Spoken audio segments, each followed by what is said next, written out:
Hey guys, Trevor from CinemaCore here, and yes, I know exactly what you're thinking. No, I have not shaved in a very long time, and the reason for that is I've been sitting here chained to my desk trying to make sure that the CinemaCore episode for the Star Wars Prequels will be done before the end of the weekend, and luckily I can say that it is, and...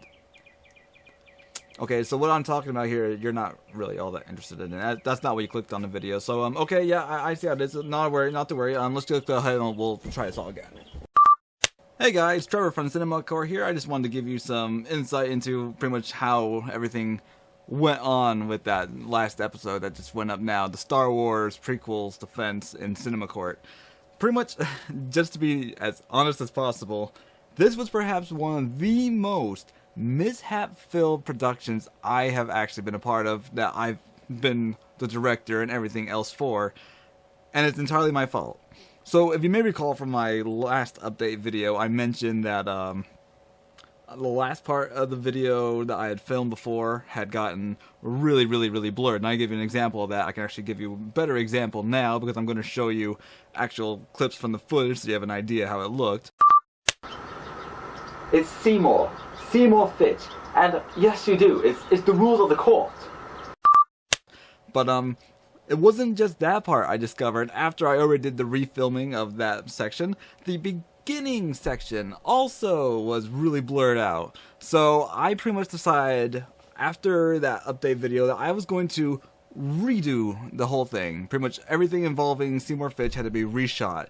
The prosecutor that I decided to work with, which was of course myself, Kurt Reynolds. I know people wanted Noble, as I discovered later, but schedules didn't quite align, and actually it never came up in talks. So he's probably going to guest star in something on the show. Maybe he'll be a guest star as a prosecutor sometime. We'll see.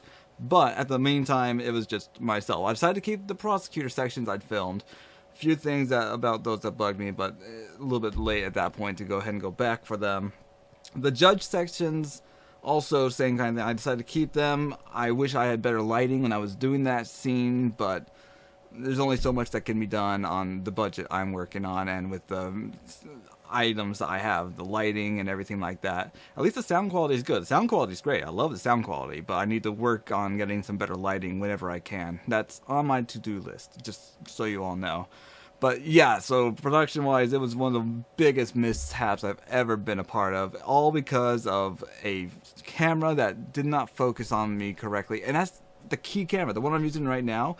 That's the one that works best with my green screen. It's the ones that's the front head-on shots. So I was really disappointed that those didn't turn out, and I reshot the whole thing. Did it in, I think it was 40 minutes or something like that, and it turned out pretty well. There was a little bit of fun on set, at least. At least the set did have some fun parts. I'll show you some of that with you. There's gonna be... Okay, pretty much the scenes I'm going to show you are not scenes that are really amazing or anything, but if you enjoy seeing me getting hit in the face by a ball multiple times, then you're going to really enjoy this. Because I'm going to show you that sequence, and after that sequence, I'm also going to show you the ones that happened in the earlier scenes from the other camera point of view, because there were some really good shots in that one too. The one I really wanted to use was one where the glasses I was wearing get really skewed and knocked off, and that was really awesome. I want you guys to see that and have some fun with it. It's going to be a fun sequence to watch. Afterwards, I'm actually going to give you my official thoughts on the Star Wars prequels. I just want to do something totally different now and do behind the scenes, give you little clips of what was going on behind the scenes here. And I also want to give you my official thoughts on the prequels, because some of what I talk about on the show is mostly just saying things that would be a defense, and they're not necessarily my official opinions. So while I'm doing these, I want to actually give you my official thoughts. But in the meantime, let's have some fun and laugh at me getting hit in the face, and cue some funny, awkward music. Pretty much, yeah. I can actually start looking over pretty much at any time, so go ahead and start now. Ow! Let's do another couple takes just to be certain we get a good one. Is it hard enough? Yeah, aim a little bit above the glasses though. So you hit the glasses, it digs them into me right there. Oh. Am I supposed to throw now? Whenever you're ready. Ow! Alright, and we'll do one more. Or two more actually. You're having fun with this, aren't you? Okay, That Now you're getting off. Come on, we got one last one to do here. You gotta do this one right. Ow! It's good. It's good. I did hurt though. Alright, you're all good to go. I'm gonna leave my glasses like this so I can keep that take. Alright, let's try this again now. is this on record? Oh yes, it's all recording right now. In fact, everything audio-wise is getting picked up right here too. What the hell? I'm looking at you, I should be looking over there. A few shots of it, just in case anyway. I don't know where around it ended up. Thought it went this direction. I thought so too.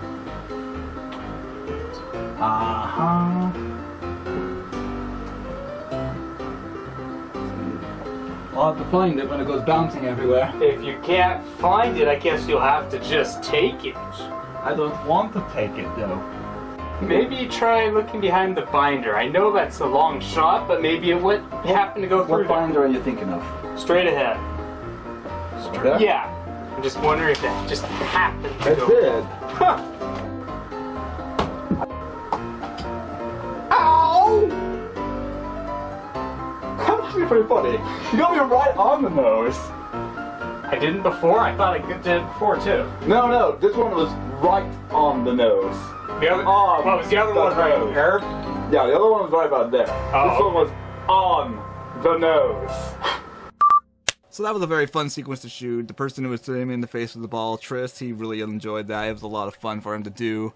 But anyways, now that you've had all the fun with that, let me just go ahead and tell you my official thoughts on the prequels. For Star Wars Episode 1, I've already covered that one on my other channel, The Gentleman Voice, and pretty much just to recap on that one, it's a weak film. It's weak, but it's not horrible weak. It's just bleh weak. It's not terrible, it's just more of a, it's there, and half the time you wish it could go by a little bit faster. It's not as horrible as people tend to make it out to be. And they do have some awesome sequences. I love the lightsaber fighting in that one. It's really, really awesome. The pod racing scene is good for one lap, then it gets boring. But pretty much, I think it had a chance to be something better than it was. A better story. If it had a better story, it could be great. With better casting, it could have been even more passable, at least, so that way it wouldn't be as weak as it was. But in the end, I think it's the weakest Star Wars film, not counting the Clone Wars or anything animated like that, just the official movies themselves. But I thought it was the weakest Star Wars film, but at the same time, I would watch it. I still watch it once in a while. It's not as horrible as people make it out to be. Star Wars Attack of the Clones, better. Slightly better than The Phantom Menace. Pretty much, I see the Star Wars films as a learning curve for Lucas in his later years. Phantom Menace was the weakest. Attack of the Clones is just barely above that, and only because they have a better storyline to work with and some better action sequences. I'll go into what I don't like about it in a little bit. And then Revenge of the Sith, I think, is the closest that it could have possibly come to being like the original series without being the original series. And I'll go into more detail about that. So, with Star Wars Episode 2, pretty much what we're looking at is, it's a movie with a romance that is phoned in. It's a phoned in romance, horribly written, and I believe Kurt Reynolds makes that reference there. They're going on and on about how awful the romance is, and he shows all these clips, and pretty much, yeah, it's horribly written.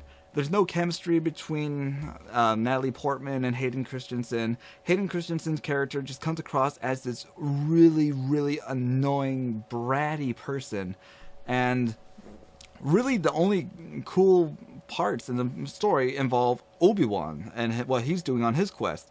Pretty much Obi-Wan's quest to figure out what's going on with the clone army, with Jango Fett, and then go into Geonosis. Yeah, that's actually really interesting. It's actually really close to what I think the original Star Wars would have been closer to. But again, we had that romance. The romance really bogged it down, and that's the main reason. If they didn't have the romance so horribly done, I think that movie would have been a lot better. But as it is, we have to deal with the romance at the same time as getting the great parts with Obi-Wan Kenobi and everything that he's doing. Ewan McGregor did a great job as Obi-Wan. I think he's the glue that holds everything together. But, yeah, it's pretty much... I mean, there's at least some awesome action sequences, all involving Obi-Wan. Anakin's quest was to find his mother, defending Padme. It's all really forgettable. Really forgettable. I wish I could forget it. But, yeah, I did not like the romance part. Everything else, fine. I can enjoy it, and it's a good action movie because of that. I'm not going to say that it's a great film, but I'm going to say that at least it was enjoyable. And as for Revenge of the Sith, pretty much, I didn't go into much detail in this defense video about that because I think it stands relatively close to being like the originals on its own. Pretty much, lightsaber fighting is top-notch, some of the best. It's got a darker story. It's really dark, but it feels like it's finally bridging the gap between prequels and the original series. And that is the key thing that needed to be done with that movie. So, considering that, the writing was better. There was less romantic banter, which, thank God for that, because the romantic banter was horrible. Jar Jar Binks has barely a line. He's a background character, which... I mean, I didn't mind Jar Jar as much as other people did, but he was annoying. He's still annoying.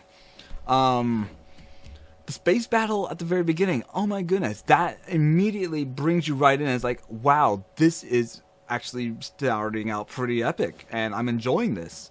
But at the same time, it does run the problem where pretty much we're trying to get a story that we know where it's going to end to a point where we're going to be super invested in it. And in all truth, because we already know exactly what's going to happen practically, we're not as invested in it as we probably could have been. Again, I do make the point in my final defense saying it's because we already knew where everything was going to go. And that in itself makes the films a little bit weaker. If we had no idea where they were going, if we were just catching up on it, it was a brand new film experience, then yeah, it would be perhaps more intriguing that way. But in this third film, because we already knew where it was going to go, we just didn't know the steps that would get us to that point. It does miss out on a little bit of the epicness that we needed for it to be a really great film. Again, though, I like that one the best of all the prequels because it's that much closer to being like the originals. Let me think, is there anything else to mention? The 3PO cameos were... I really... That part never really felt legitimate to me. And it's just, there's a lot of things like that where you have to question what were they thinking, but then you remember it's George Lucas. He likes his cameos a lot. So, of course, there's all the cameos there. I mean, Revenge of the Sith, the action at least is solid. I mean, I may not care about the Wookiees and what they're doing on Kashyyyk. I don't even know how to say that. I'm probably saying that entirely wrong. Sorry, don't shoot me, fanboys. But pretty much what I'm thinking is at least the action is legitimate. And it felt more real and more epic and more like there was an actual point to it. Whereas in some of the other, in the original one, it's like, okay, so we have this invasion from the droid army. Well, we don't really care about that kind of thing. So I think that they finally found the balance that they needed to in the third one. Of course, we'll see what Disney does with these new ones. I mean, I wish that they were following the books that came out afterwards, because there's some good stories there. I mean, Timothy Zahn has written quite a few good Star Wars books that would be great for the movie. I mean, Jason and Jaina as Han Solo and Leia's children, great idea. Are they going to be in the movies? I have no idea. J.J. Abrams has not really given that away at all. All I know is we have all the old characters coming back who survived, like Luke, Leia, and Han. Harrison Ford keeps getting injured on set. It was like, wow, what are you doing? Dude, you're going to get injured like that. That's one thing that concerns me. I think it should be more focused on the newer characters, so that way they can bring in the fresh blood.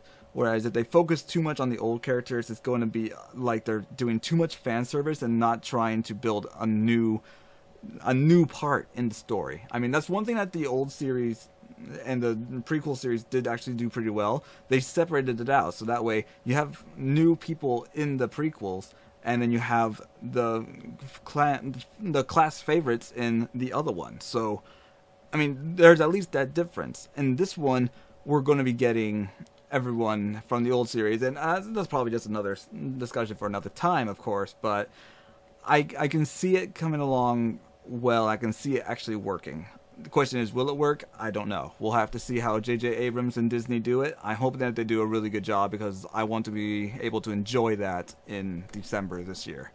So, yeah, there are my real thoughts on the Star Wars prequels. Sorry, I'm hitting my microphone, so you're probably getting a little bit of odd sound there. Share your thoughts. I'm also going to start doing these a little bit more often, and it's going to be through my Facebook page. If you want, there's actually a link on the channel now that can take you right there. This is going to be an exclusive kind of video that I will do for the Facebook audience if I can. I'm thinking about doing it that way. We'll see what actually happens. Cast a vote. Also, you can vote for the next episode of Cinema Court itself. It's going to be at the end of April. I'm thinking about trying to do the Council Confidential series, starting it at least, for midway through April, which I think would be amazing, but I need to get in contact with someone else to help make that happen. Not Noble, sorry, someone else entirely. But I want to try and make that happen, and I want this to be part of a new experience. I think the Star Wars video is now done uploading. Yep, it's all done uploading. Awesome, cool. I probably finished it a little bit ago. So anyways, now that that's done, I'm going to go ahead and start editing this one. I'll upload this pretty soon afterwards, and yeah, I think it's going to be great. I'm going to start doing behind the scenes on the Facebook with my real thoughts as well. So thanks for watching this one. Hopefully you enjoyed it, and we'll see what happens. Take care, everyone.